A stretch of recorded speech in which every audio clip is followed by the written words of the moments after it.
고린도전서는 신약 성경 중에서 당시에 그 교회가 가지고 있는 문제를 가장 잘 알려주고 있는 책이기도 합니다. 그래서 읽다 보면 이그 성경이라기보다는 어떤 문제의 어떤 총론처럼 느껴질 만큼 다양한 문제들이 등장하는 게 이 고린도전서의 내용입니다. 예를 들자면 그 지도자를 중심으로 한 그 비교와 경쟁이 아주 깊게 나타났던 교회가 이 고린도 교회였습니다.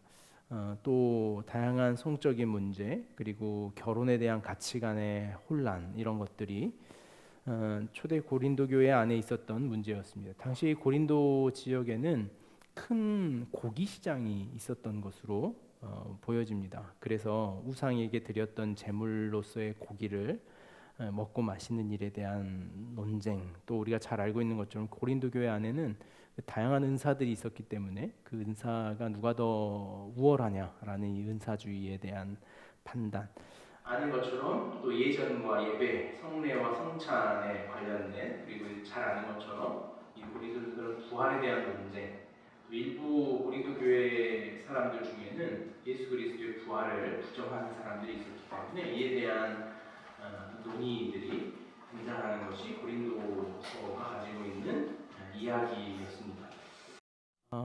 과연 교회인가라는 질문이 드는 만큼의 문제입니다. 한번 질문해 봅시다. 이 교회일 수 있는가? 과연 이런 문제들을 가지고 있는 오늘 한국 교회 이런 문제를 가지고 있는 교회가 있다 그러면 아마 최고지 않을까 싶은 마음이 있습니다. 아니면 이런 문제가 있음에도 불구하고 가려져 있는 것인지 하는 생각을 하게 됩니다. 흔히 우리는 초대교회로 돌아가야 된다 이런 말들을 좀 사용해 왔습니다. 초대교회로 돌아가는 어떤 교회론, 또 교회운동, 영성운동인들이 있었는데 고린도 전서를 본다면 과연 초대교회로 돌아가는 게 맞나 싶을 만큼 문제투성이의 교회였습니다. 그런 이유에서 이 초대교회에 대한 환상을 깨트리는 편지다 이렇게 또 이름하는 분들도 있습니다. 오히려 따라서 이 초대교회가 이 문제들을 어떻게 반응하고 어떻게 대처했는가라는 것을 살펴보는 것이 오늘 우리의 신앙에 어떤 유익함을 줄 수 있을 것 같습니다. 당시에 통용됐던 단어 중에 이 고린디아라는 표현이 있었답니다. 이 고린디아라고 하는 표현은 글쎄 오늘날 우리식으로 어떻게 이제 표현할 수 있을까? 그래서 일전에 제가 한 책을 봤더니 그 뉴요커라는 단어와 비슷하다 이렇게 이야기했더라고요. 그 단어의 의미를 여러분 알고 계십니까? 뉴요커. 정확한 어떤 그 의미나 이런 거. 정확한 표현이 잘 없는데 그러니까 이 당시 고린디아라고 불렀던 단어는 굉장히 소비가 이 해프고 또 치장하고 또 사회적으로 개방적이고 이런 어떤 그 지금은 그런 사람들 뭐라고 부르는지 모르겠어요. 예전에 한참 저희 클때 X세대 뭐 이런 거 표현들 좀 있었는데 요즘 뭐라고 부르는 Y세대 뭐 이렇게 부르긴 하던데 아닌가요? 나 어디서 들었지? 욜로라 그러나? 하여간 뭐 그런 어떤 시대적인 단어로 사용됐던 게 너 고린도 사람이니 이렇게 이제 불렀답니다. 그러니까 당시에 아주 세련되고 돈을 잘 쓰고 또 아주 성적으로 개방된 사람들한테 너 고린도 사람이냐 이렇게. 저희도 이렇게 물론 그런 말을 들어서는 안 되겠지만 우리도 신앙적으로 한다면 그런 태도를 가질 때 너 고린도 사람이냐 이렇게 이제 굉장히 수치스러운 표현이기도 했고 또 나름 그러나 노는 무리에서는 그것이 명예와 같은 이런 칭호일 수 있었습니다. 그래서 그런 칭호를 갖는다는 게 교회에서 불려지는 것은 뭐 유익하지 않겠지만 나가서는 좀 노는구나 이렇게 이제 불릴 수 있었던 표현이었답니다. 고린도 교회를 바라보는 이 고린도 지역을 바라보는 두 가지 시선이 있습니다. 하나는 이 그리스 관점에서 보는 고린도였습니다. 왜냐하면 이 그리스 문화 중심으로 이 아테네 바로 아래 지역에 있는 도심이 고린도이기 때문에 이 고린도는 기존에는 그리스 문화권에 있어서 굉장히 중요한 상업과 무역의 요충지였습니다. 그래서 이 그리스 중에 아프로디테 신전이 고린도에 있는 아주 유명한 신전이었습니다. 이 아프로디테 신전이 사랑의 여신이었답니다. 그래서 모든 사람을 사랑하는 여인이었는데 그런 까닭에 이 아프로디테 신전에는 당시에 역사적으로 1,000명이 넘는 그 여성 창기가 이 신전에 거주했답니다. 그래서 아프로디테 신의 어떤 은총을 받기를 원한다면 그 당시에 있었던 그 성전의 창기들과 이 성적인 행위를 하는 것이 그들에게 있어서 어떤 신과 영접하는 이런 것들로 여겨졌던 문화가 이 그리스 문화 속에 있었던 고린도였습니다. 고린도가 이 그리스가 쇠퇴하고 다시 로마의 중심에 섰을 때는 로마는 상당히 윤리적이고 또 그 가정을 지키는 것에 굉장히 가치를 뒀던 사회적 문화가 있었기 때문에 로마 사회에서 이런 그 아프로디테 문화가 많이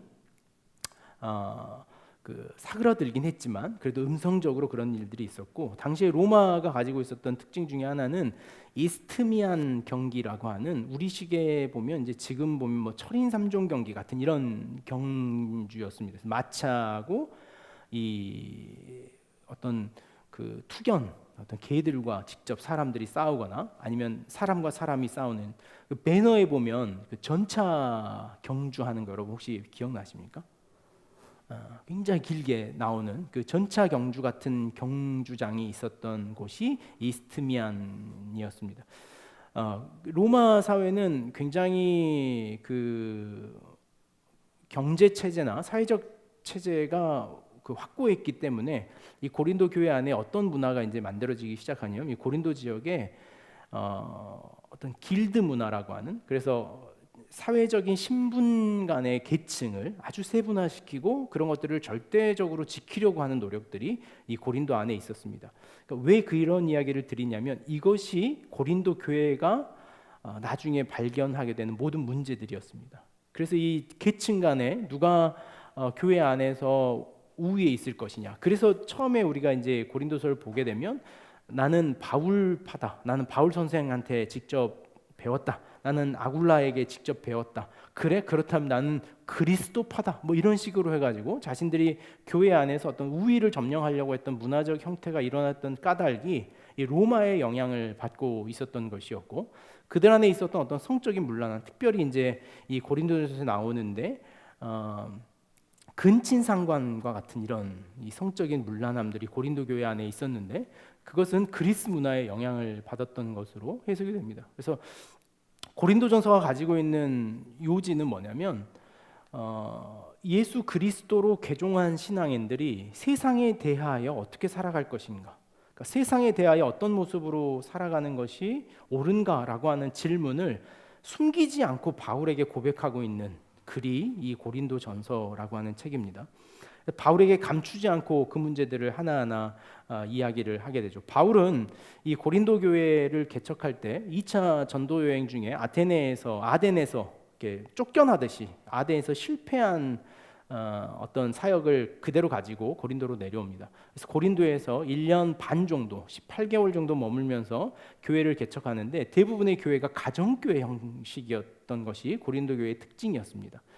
그래서 이 고린도 교회가 가지고 있었던 가정교회의 특징은 따라서 이 가정별로의 어떤 우위 싸움, 힘의 싸움, 이런 것들이 갈등의 구조로 있었던 것이 또 나중에 등장하는 고린도 교회의 어떤 문제점으로 보게 됩니다. 교회와 세상의 관계성에 대한 어려움이었습니다. 그러니까 신앙인이 세상에 대하여 어떻게 살아갈 것인가, 신앙인들이 교회는 어떻게 예배해야 하고 어떻게 결혼관을 가져야 하고 어떻게 해야 할 것인가. 고린도 교회 안에서 교회가 부흥하니까 그들 안에서 어떤 갈등이 생겼냐면 이 고린도 사회가 특별히 아까 말씀드렸던 것처럼 계층 간에 분명한 차이가 있었는데 교회 안에서 이런 일들이 생기는 거예요. 주인과 종이 함께 예수 그리스도를 영접하는 일, 가정 단위로 개종이 일어났기 때문에 개종이 되었는데 문제가 어디에서 발생되냐면 종의 신분을 가지고 있는 사람들이 교회 안에서 은사들이 개발되기 시작하는 거예요. 당시에 고린도 교회는 이 예언의 은사, 방언의 은사를 가장 그 말로 전할 수 있는 은사를 가장 높이 쳤습니다. 왜냐하면 그것이 헬라 문화와 이 그리스 문화의 연속선상에 있는 것인데 당신의 수사학이 뛰어난 사람들을 이 문화 속에서 굉장히 높은 사람으로 인정을 해줬습니다. 그래서 바울도 이 고린도전서에 종종 그런 이야기를 해요. 너희가 세상의 지혜로 깨달으려고 해서는 그리스도의 복음을 깨달을 수 없다. 그것이 수사학을 칭하는 표현인데 우리가 그 읽었던 본문에도 있습니다.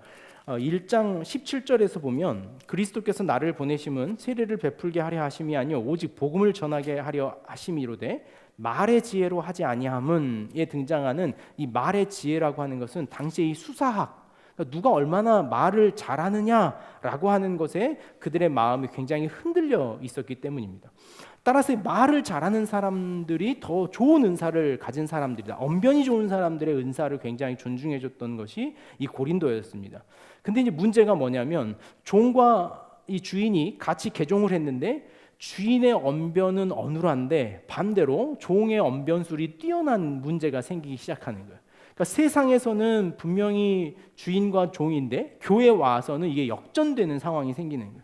그래서 교회 안에서의 질서와 세상의 질서가 뒤집혀 버리는 거죠.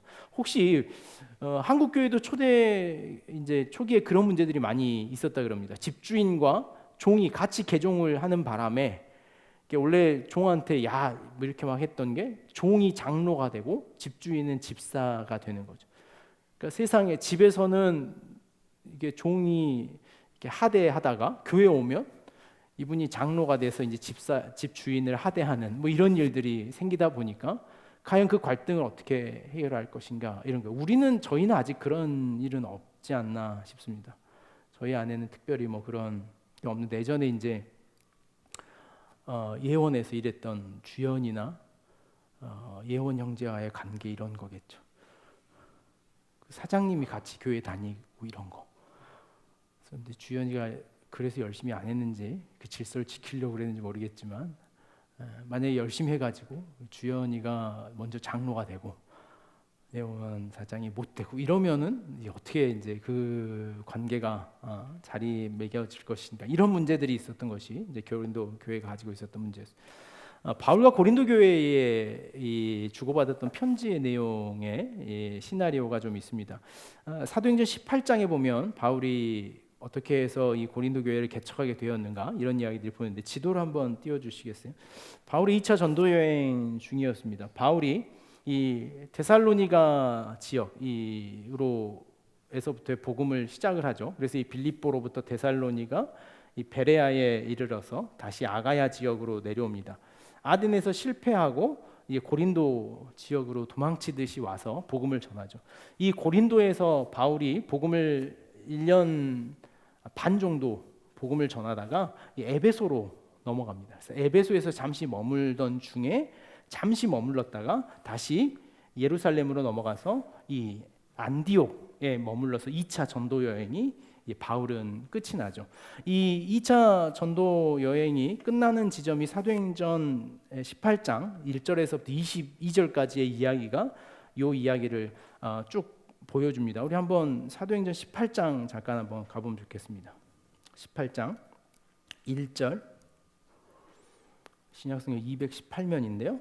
사도행전 18장 1절 말씀에 보면 그 후에 바울이 아덴을 떠나 고린도에 이르러 아굴라라 하는 본도에서 난 유대인 한 사람을 만나니 이 아굴라라고 하는 인물이 이 고린도에 굉장히 중요한데 아굴라는 언변이 뛰어났던 것으로 후에 등장합니다. 그래서 이 아굴라파냐 나는 아굴라에게서 배웠다 이런 게 이 고린도 교회에 굉장히 중요한 영적인 어떤 그 우위의 갈등이 되기도 합니다.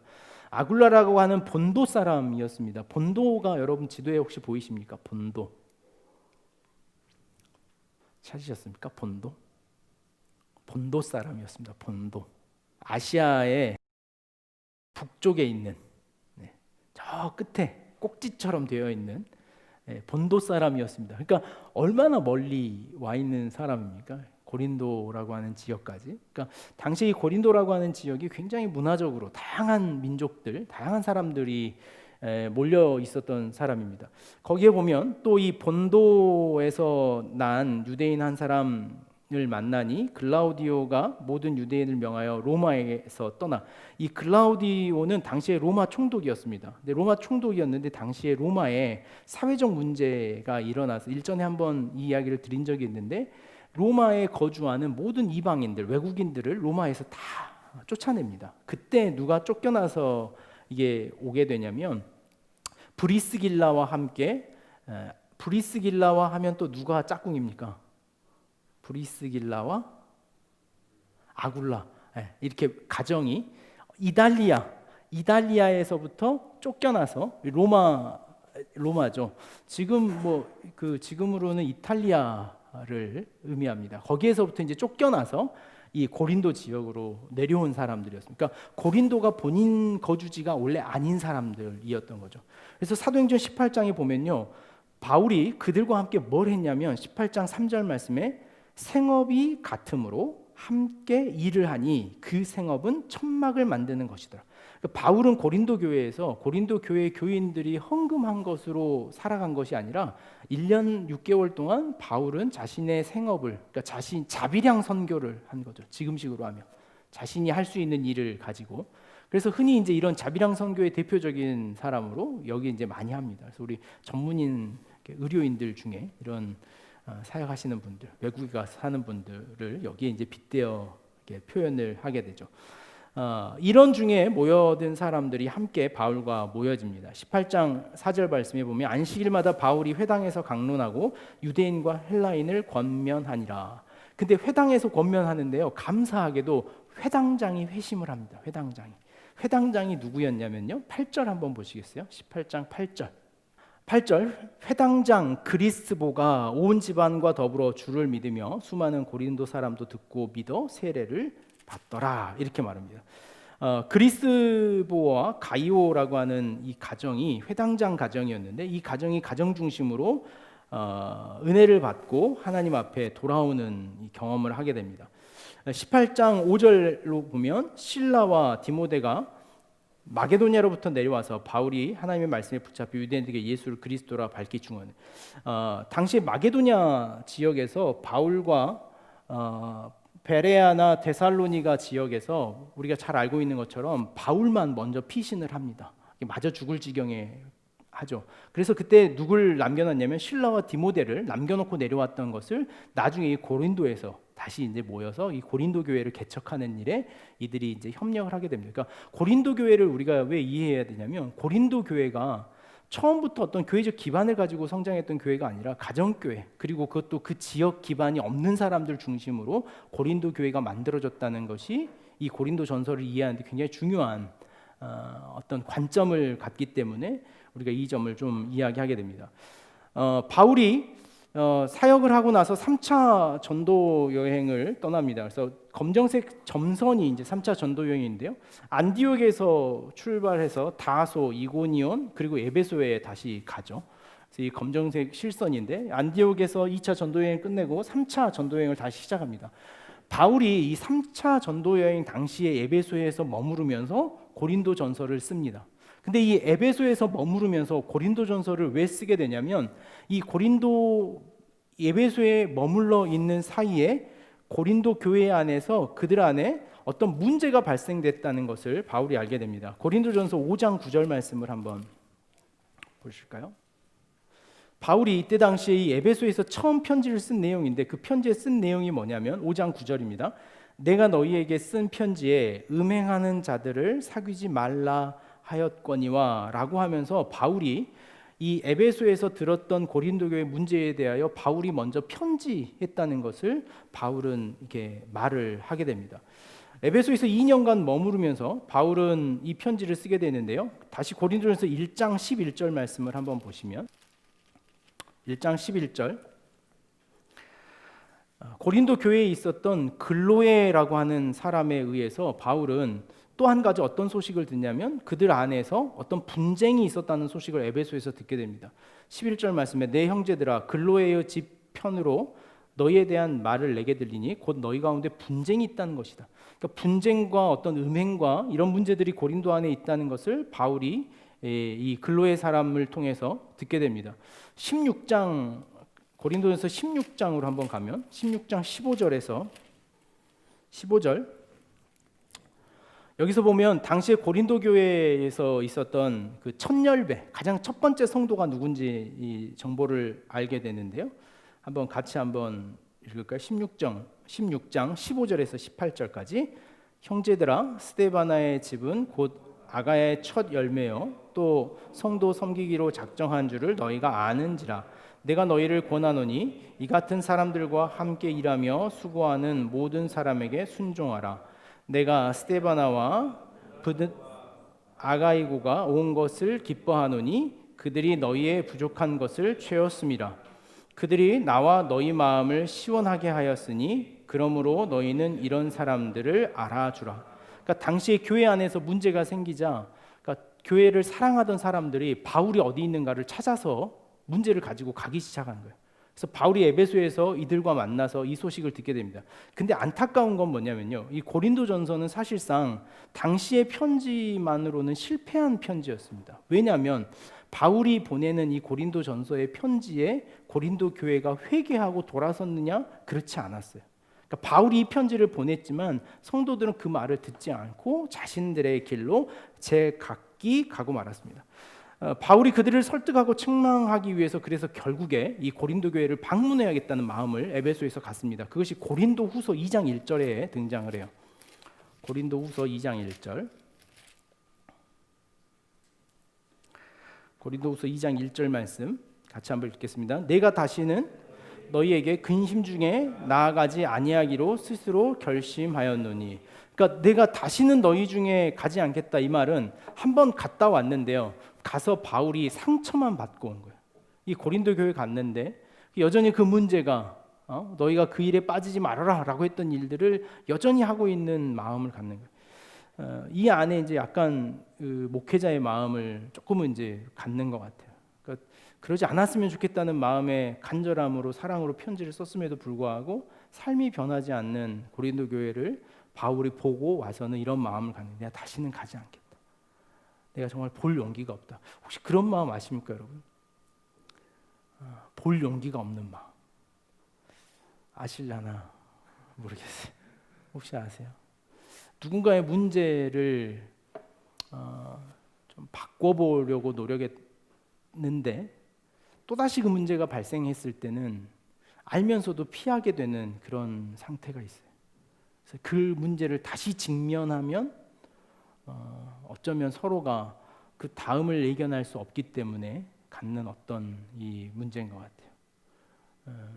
그런 일들이 살면서 참 많이 있다는 것을 더더욱 느끼는 게 요즘의 삶인 것 같다는 생각을 하게 됩니다.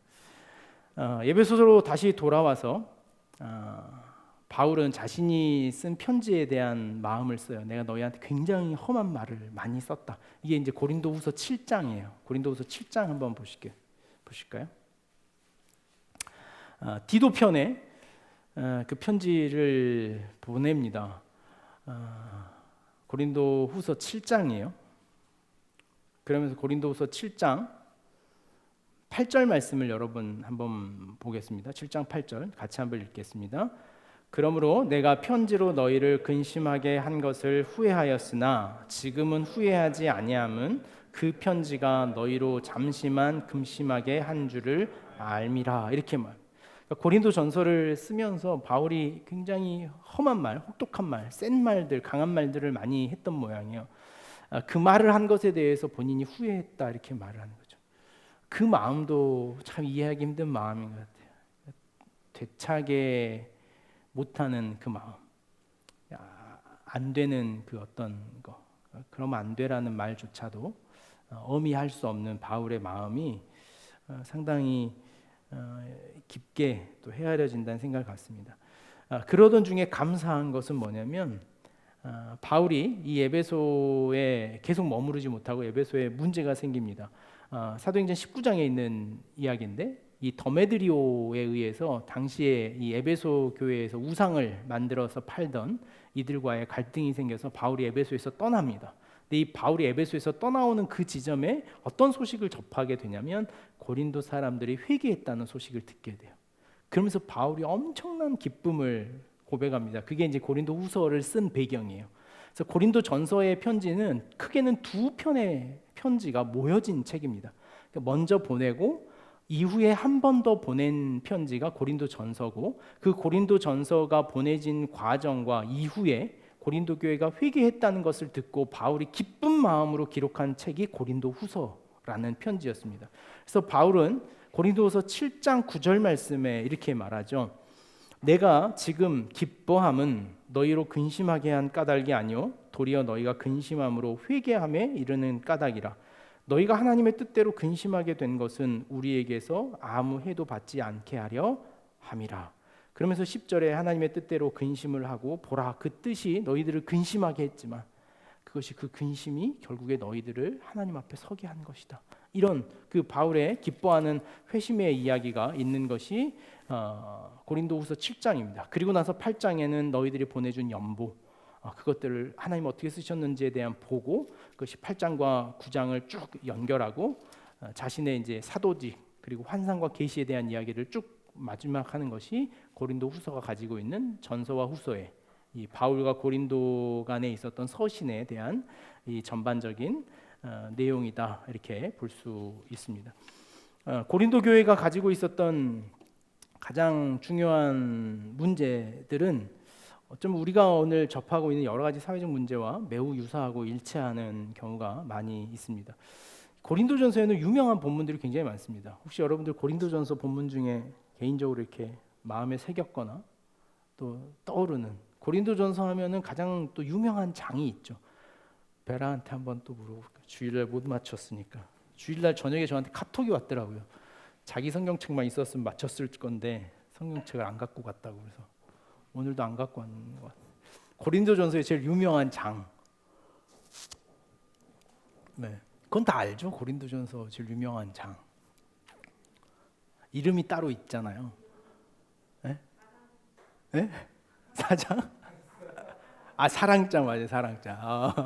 명예회복을 했네. 우리가 짠 건 아닌데 어쨌든 회복을 시켰습니다. 이것도 목회의 마음이죠. 이게 바울 같은 거 같은 건가? 이런 생각을 또 번뜩 하게 됩니다. 얼마나 그걸 맞춰서 다행인지 몰라요, 제 마음에. 사랑장.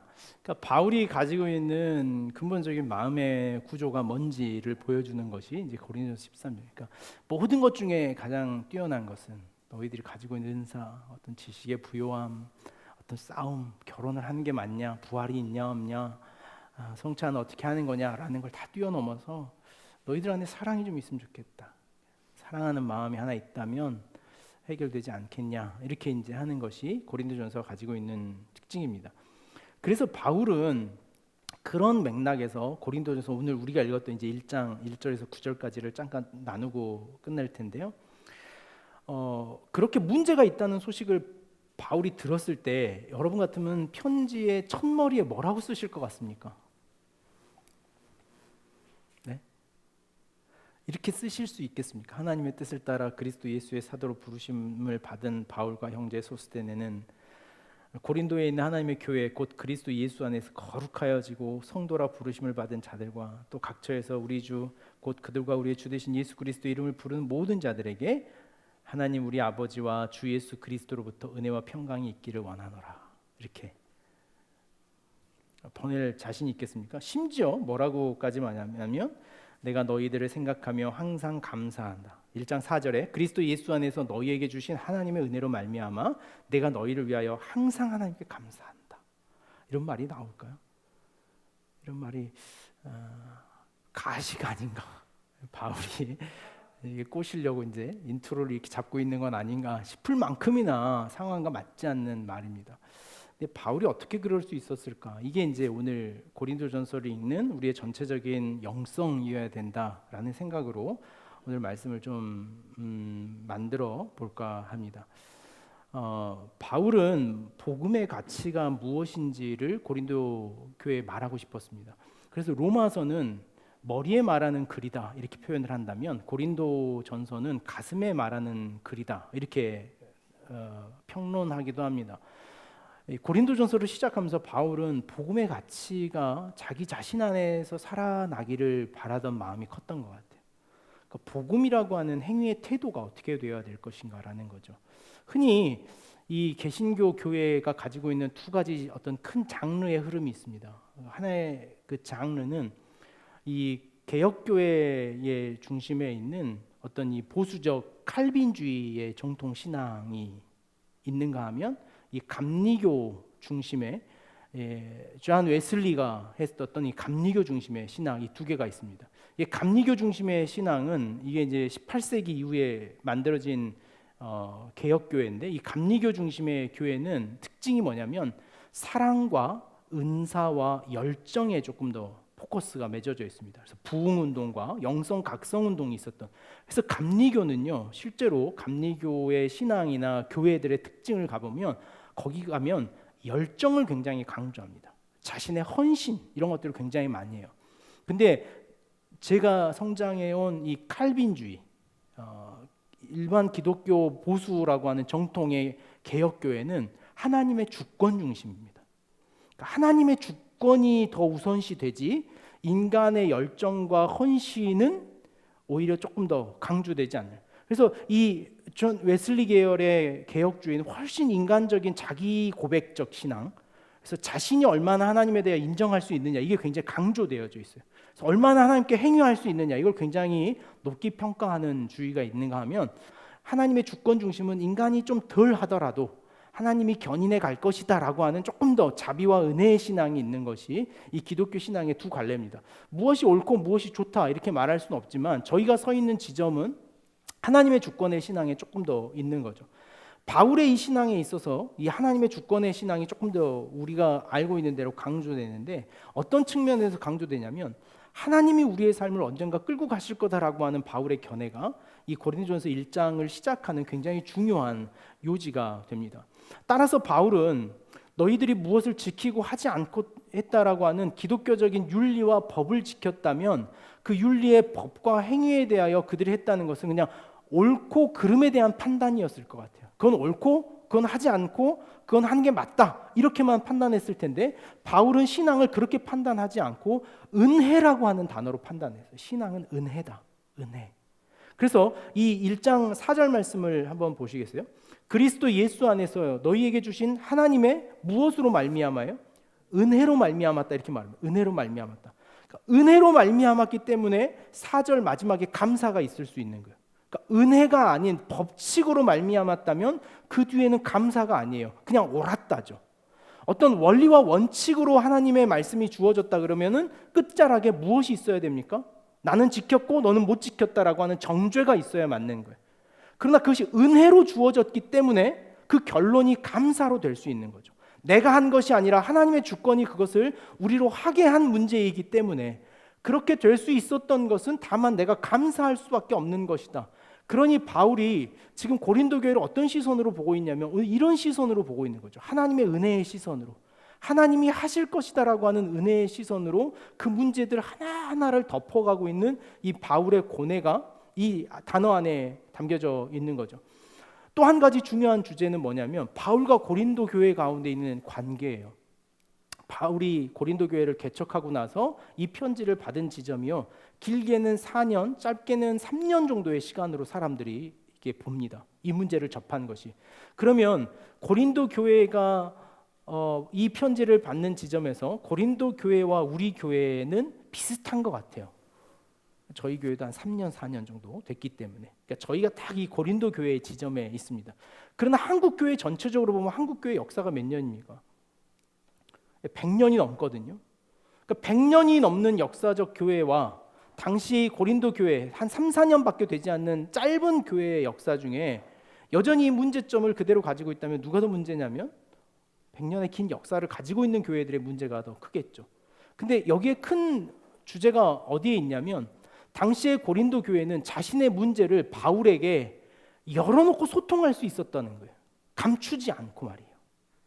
이게 저는 고린도서에 있는데 제일 중요한 주제가 아닌가 싶어요. 우리는 그렇게 못하거든요. 적어도 저와 여러분의 관계, 목회자와 성도 관계에서도 요즘에 이런 고백을 들어본 적이 별로 없는 것 같아요. 신앙의 이런 정말 자기 본질적 문제를 가지고 이야기하는 것을 우리는 두려워해요. 교회 안에서도 마찬가지입니다. 오히려 교회 안에서 더 감추는 일이 더 많죠. 자기 문제를 이렇게 열어놓고 이야기할 수 있는 대상으로서의 교회를 이야기하지 않습니다. 교회는 자기 성공을 과시해야 하고 자신이 잘한 것만 이야기해야 되고 내가 잘할 수 있는 것만 해야 되는 거. 그게 교회죠. 그러다 보니까 교회는 이제 자기가 잘할 수 있는 것 중심으로만 만들어지는 거죠. 내가 잘할 수 있는 것.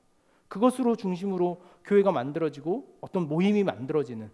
반대로 고린도 교회는 자신이 어려워하는 문제를 바울에게 소통할 수 있는 관계였다는 것이 저는 가장 그 은혜가 아닌가라는 생각을 해요. 자기 문제를 가지고 바울 앞에 섰던 고린도 교회 사람들의 모습. 오늘 우리의 신앙에 있어서 문제는 뭐냐면 자기의 구체적인 실천이 없이 우리는 하는 것처럼 다 감춰버리고 말았다는 거예요. 지난 주일날 설교에 이야기했던 것처럼 내가 그 신앙을 하지 않고 있으면서도 하고 있는 것처럼 어떤 큰 공동체성에 덮어서 자기 신앙이 없는 상태에 머물러 버린 거죠. 이 고린도 교회 사람들의 특징이 뭐냐면요, 그 와중에서도 자기 신앙을 자기가 해보려고 몸부림치던 사람들이었어요. 그러니까 오늘 우리가 고린도 교회를 보면서 이런 것도 교회냐라고 말할 수 없는 거는 뭐냐면 그들은 이걸 이겨내보려고 노력했던 사람, 실천해보고 도전해보고 무엇이 바른 방향인가를 고민했던 사람들이 고린도 교회 안에 있는 사람들이에요. 우리는 그 고민을 포기해버린 사람들인지 모르거든요. 감추어버리고 하지 않고 드러내지 않고 그러다 보니까 우리는 서로를 그냥 덮어주는 문제 속에만 있는 거죠.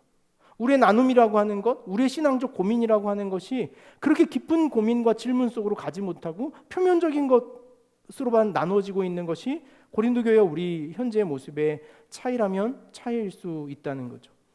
세상에 대하여 나타낼 것이 없는 우리의 신앙. 어쩌면 세상에 대하여 우리가 가지고 있는 신앙의 모습이란 별로 그렇게 멋있는, 든든하고 단단함이 없는 신앙이 되고 말더라는 거예요. 그러니까 해보지 않았기 때문에 우리는 항상 위축되어 있는 신앙을 해요. 설교를 들으면서 여러분들이 어떤 표정으로 설교를 듣는 걸 평생에 제가 소원으로 한번 보냐면 한없이 당당한 표정으로 앉아있는 모습을 좀 보고 싶어요. 엄청 당당하게 앉아가지고 뭐 그쯤이야 내가 다 하는 일이지. 그리고 너가 하는 말 정도는 내가 지금 다 이해하고 있는데 라는 어떤 여러분들이 지금 표정이라도 좀 지어보시면 좋을 것 같아요. 한번 해봅시다. 뭐 그쯤 내가 다 알고 사실은 있다라는 당당한 표정 말이에요. 우리 그런 표정, 당당함과 자신 있는 신앙이 없는 거죠. 그러기에 더 감추고 더 숨기는 신앙이 되고 말더라. 드러내지 못하고 무엇이 당당할지 없는, 그래서 다 감춰버린. 그래서 오늘 우리는 소리만 커져버리는 사람들이 되고 말할 건 아닌가. 우리의 신앙이란 외침과 구호만 남는 신앙이 되어버린 것은 아닌가라는 생각을 해요. 그래서 바울은 이 1장 5절에서 7절 말씀에 보면요, 이는 너희가 그 안에서 모든 일 곧 모든 언변과 모든 지식의 풍족함으로 그리스도의 증거가 너희 중에 견고하게 되어 너희가 모든 은사에 부족함이 없이 우리 주 예수 그리스도의 나타나심을 기다림이라. 이렇게 말해요. 마치 다 완성된 것처럼. 이 문제 있는 교회에 이게 표현이 가당치나 합니까? 그럼에도 불구하고 바울은 그것이 다 이루어진 것처럼 당당하게 한번 덤벼봐라, 이렇게 권면을 하고 있는 거예요. 저도 여러분에게 감히 좀 이런 권면을 오늘 하는 것으로 말씀을 맺고자 합니다. 여러분 안에 신앙하는 당당함으로 좀 섰으면 하는 생각을 해요.